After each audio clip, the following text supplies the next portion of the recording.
आता ही नागूबाई सावता महाराजांसोबत भजन करते, शेतात जाते आणि शेतात गेल्यानंतर दुपारचं भोजन करायला बसल्यानंतर ती नागू त्या ठिकाणी बाबांना सांगते, बाबा आपल्या शेतामध्ये छान फळं आले, तो छान फुलं आले, मग आपला मळा असं म्हटल्यानंतर सावता महाराज त्या ठिकाणी नागूला सांगतात, नागू आपला मळा नाही म्हणायचं, हा पांडुरंगाचा मळा म्हणायचं, भगवंताचा मळा आहे, त्यात आपलं असं काही नाही, आपण फक्त त्याचे सेवक आहोत, आपण फक्त त्याची भक्ती करणारी आहोत, या सगळ्या मळ्याचा मालक तो पंढरपूरला पांडुरंग आहे ग, आपला मळा म्हणायचं नाही, भगवंताचा मळा आहे असा भाव ठेवायचा, तो या शेताचा मालक आहे आणि आपण फक्त या ठिकाणी सेवक आहोत। बाबांचं हे बोलणं ऐकलं आणि आता नागूला प्रश्न पडला, बाबा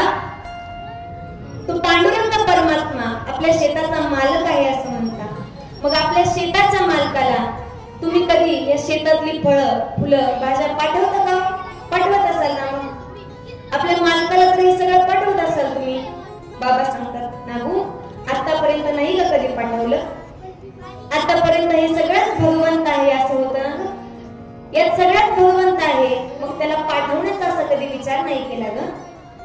मग त्या ठिकाणी नागू बाबांना सांगते, बाबा आपण या वर्षी पाठवूया का पांडुरंगाला हे फळं फुलं भाज्या, त्या मालकाला त्याच्या बागेतला माल सगळा जाऊ द्या ना।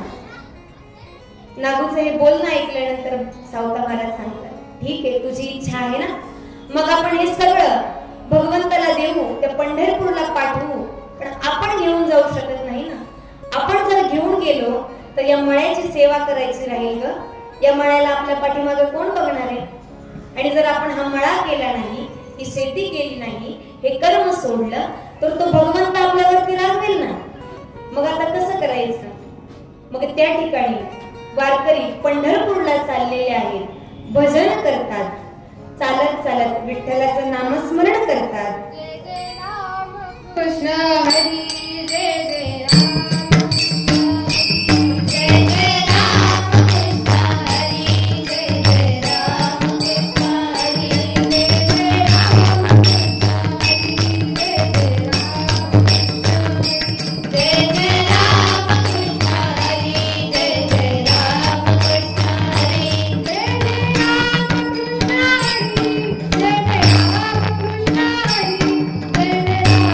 जय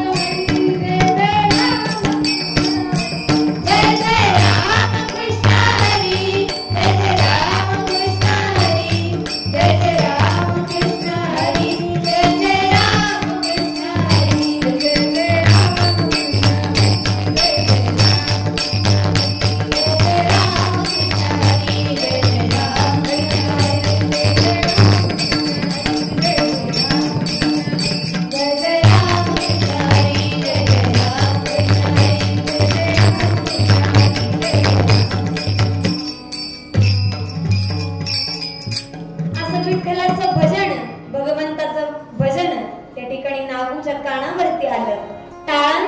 येतोय, मृदुगांचा आवाज येतोय।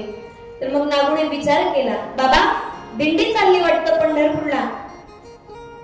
थोडे मळ्याच्या बाहेर येतात आणि रस्त्याला पाहतात तर खरंच वारकरी पंढरपूरला चाललेले आहे। सावता महाराजांनी त्या वारकऱ्यांना थांबवलं आणि सांगितलं, नागूला सांगितलं, बाळा जा, तुला जे जे काही आपल्या मालकाला पाठवायचंय ना ते सगळं घेऊन ये। ती लहानशी नागू दुडू दुडू धावत धावत गेली त्या ठिकाणी मळ्यात। वांगे तोडते, हाताला काटे लागतात, पण विचार नाही केला आमच्या बागेच्या मालकाला, आमच्या शेताच्या मालकाला हे सगळं पाठवायचंय। मग तिने पटपट वांगे तोडले, फुलं तोडले, काकड्या तोडल्या, जे जे शेतात सगळं आहे सगळं थोडं थोडं घेऊन आली आणि त्या ठिकाणी वारकऱ्यांकडे देती आणि सांगती, हे आमच्या पंढरपूरच्या मालकाला द्या, तो भगवंत आमच्या मळ्याचा मालक आहे, त्याला सांगा तुझ्या सेवकांनी तुझ्या मळ्यातलं हे सगळं तुला पाठवलेलं आहे। ते वारकरी ते घेतात, ते सगळं हातात घेतल्यानंतर ते खाली टाकतात, त्याला पायाने तुडवतात, ते सगळं खराब करून टाकतात आणि त्या नागूला ओरडतात, का ग आम्हाला इतक्या लांब जायचं आणि हे सगळं तुझं ओझा आम्ही घेऊन जाऊ का? तिला ओरडल्यानंतर तिला वाईट वाटतं, त्या नागूला रडायला येतं. ती धावत धावत सावता महाराजांकडे येते आणि सांगते, बाबा आपल्या मळ्यातले जे फळं होते ना, फुलं होते ना, जे मी त्यांच्याकडे दिले, ते वारकऱ्यांनी ते सगळे खराब केले हो, ते सगळे फेकून दिले, ते सगळे पायाखाली तुडवले. बाबा आपल्या मालकाच्या शेताचा त्यांनी अपमान केला. बाबा नागूला वाईट वाटतं. त्या ठिकाणी ती रडते, बाबांना सांगते. सावता महाराज तिला समजवतात, बाळा ठीक आहे जाऊ दे, नाही ते भगवंतापर्यंत पोहोचलं, आता नाही नंतर आपण घेऊन जाऊ किंवा आपण नंतर कोणाकडे तरी पाठवून देऊ. सावता महाराज सांगतात. ती नागू रडतीये. सावता महाराज तिला समजवतात, डोक्यावरनं हात फिरवतात, गालावरनं हात फिरवतात. बाळा रडू नको, तो भगवंत आपल्या शेतातच आहे ना ग, सगळीकडे तोच आहे. आपण नक्कीच हे सगळं पुन्हा त्याला कधीतरी नक्की पाठवू, तू रडू नकोस. सावता महाराजांचं बोलणं ऐकून ती नागू रडवणं थांबवते आणि ज्यावेळी ते वारकरी पंढरपूरला पोहोचतात, पंढरपूरला पोहोचल्यानंतर ते वारकरी चंद्रभागेचं स्नान करतात, त्या ठिकाणी भजन करतात, कीर्तन करतात आणि ज्या वेळेस द्वादशीचं पारणं फेडतात आणि ते पारणं फेडत असताना जे फळं, जे भाज्या, जे फुलं त्यांनी सगळं पायाखाली तुडवलं होतं, ते सगळं त्यांच्या ताटात होतं आणि ते शिजवलेलं नाही, तर ते तसंच जसं त्यांनी तुडवलं होतं ते तसंच सगळं तुडवलेलं त्यांच्या पात्रामध्ये त्यांना दिसलं. आणि त्यांनी ते सगळं तुडवलं म्हणून भगवंताने एकादशीच्या दिवशी कोणत्याच वारकऱ्याला दर्शन दिले नाही. वारकऱ्यालाच नाही तर स्वतः नामदेवरायांना, जो नामदेवरायांचा अगदी जवळचा भक्त आहे असा असणारा नामदेव, त्यांनाही भगवंताने दर्शन दिले नाही एकादशीच्या दिवशी.